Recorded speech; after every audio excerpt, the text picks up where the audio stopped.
Great to speak to young REECE James a bit earlier. Only 21 years old, Danny, Champions League winner.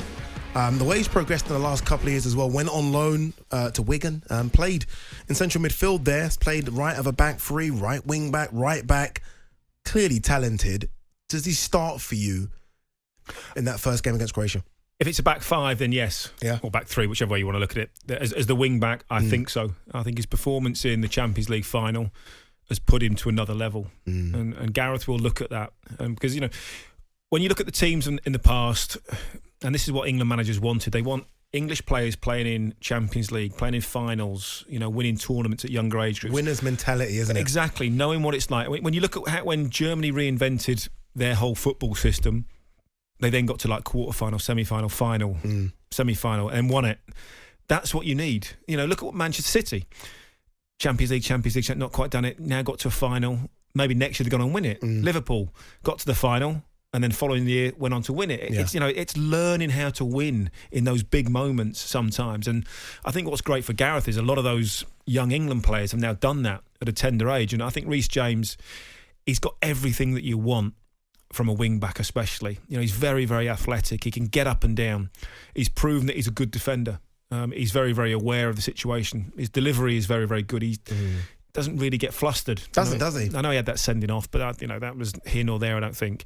But since then, he's calmed down and he's been absolutely fabulous. Would you worry about his experience? What is he only got 6 caps? I think it is. It's all I had. Yeah. To be honest, going into 02, I think might have had 5 or 6, and I'd only started one game, and I'd never played more than 45 minutes going into 02. That doesn't matter. So it does, but obviously, look, you don't have it.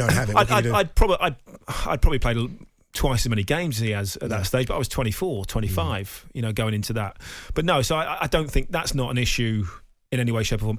He's played in bigger games than I probably had at that stage as well. Do you think the right back position, so right back, not right wing back here, has changed since you played it and Gary Neville and maybe Glenn Johnson coming through? Do you think? It was right back. Your first job was to defend first and foremost. No, what was my job? Stop the opposition. That was it. Second job, give the ball to David Beckham. You know, if not, give it to Paul Scholes, or if not, stick it in the channel for Mike Owen to run after. You know, that was effectively it. You know, it was about being a defender, keeping clean sheets, and doing that side of the game. You know, being good going forward, or you know, making those runs was an added bonus.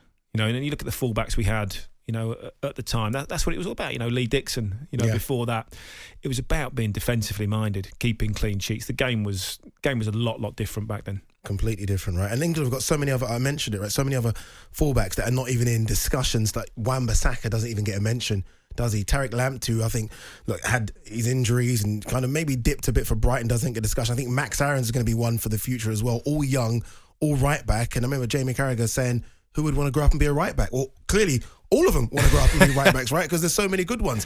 All right, when we come back, we're going to talk about managers going places. Looks like Nuno Espirito Santo could be on his way to Crystal Palace. Kick off with Hugh Wozencroft. Tuesday to Thursday night, 7 till 10. On AM, on DAB, via the talkSPORT app and on your smart speaker. talkSPORT.